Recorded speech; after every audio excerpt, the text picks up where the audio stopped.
Hello friends, আজ আমি তোমাদের দেখাতে চলেছি মাথা দিয়ে তেঁতো তরকারি। তার জন্য নিয়েছি কিছুটা উচ্ছে, কুমড়ো, আলু আর ছোট একটা মাথা। এই হচ্ছে উপকরণ। প্রথমে মাথাটাকে ভেজে নেওয়া হলো।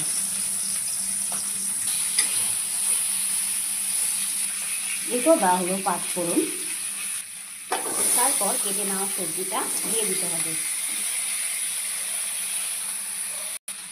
এরপর দিয়ে দিতে হবে পরিমাণ মতো লবণ,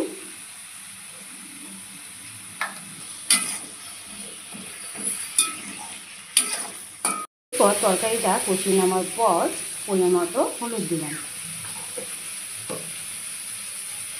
এরপর একটু মিষ্টি দিয়ে আবার ভালো করে কষিয়ে নেওয়া হবে।